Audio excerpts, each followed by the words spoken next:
Monsoon season આવવાની તૈયારી છે અને વરસાદ એટલે પાણી અને ભેજ, જે કારનો દુશ્મન છે. કારણ કે કાર મેટલ પાર્ટ્સથી બનેલી હોય છે અને એના લીધે રસ્ટિંગનો પ્રોબ્લેમ આવી શકે છે. અને રસ્ટિંગથી બચવા આપણે કાર બહાર અને અંદરથી સાફ કરાવીએ છીએ. પણ અંડરબોડીનું શું? વરસાદની સિઝનમાં અંડરબોડીમાં સૌથી વધારે કાદવ અને પાણી લાગતું હોય છે અને એ કદી સાફ થતું નથી, જેથી અંડરબોડી અને સાયલેન્સર પર રસ્ટિંગ ચાલુ થઈ જાય છે અને એ કાર માટે ખૂબ જોખમી છે.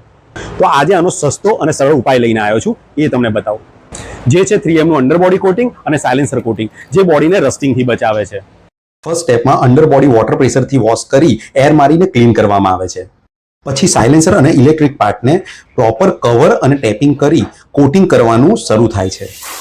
ખૂબ ધ્યાનથી પહેલાં ફર્સ્ટ લેયર મારવામાં આવે છે અને ધ્યાન રાખવામાં આવે છે કોઈ પણ જગ્યા બાકી ના રહી જાય અને પ્રોપર કોટિંગ થાય.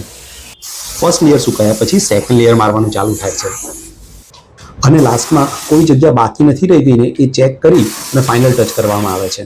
હવે આ કોટિંગ કમ્પ્લીટ થઈ ગયું છે. હવે અહીંયા રસ્ટિંગના ચાન્સીસ 0 થઈ જશે. આપણે કોટિંગના કારણે કેબિનમાં રોડ નોઇસનો બી ફેર પડશે. હવે આપણું અંડરબોડી કોટિંગ પૂરું થઈ ગયું છે અને હવે આપણે સાયલેન્સર કોટિંગ ચાલુ કરીશું. આ રીતનું સિલ્વર કલરનું જ આવે છે, જે કમ્પ્લીટ તમારા સાયલેન્સર પર કોટ થઈ જશે. આ કોટિંગ કર્યા પછી સાયલેન્સર પર રસ્ટિંગનો પ્રોબ્લેમ સોલ્વ થઈ જશે અને ભવિષ્યમાં સાયલેન્સરના મોટા ખર્ચાથી બચી જશો. જો તમે બી 3Mની જેન્યુઇન પ્રોડક્ટ દ્વારા પ્રોપર કોટિંગ કરવા માંગતા હો તો નીચે આપેલા નંબર પર કોન્ટેક્ટ કરી શકો છો. Good day.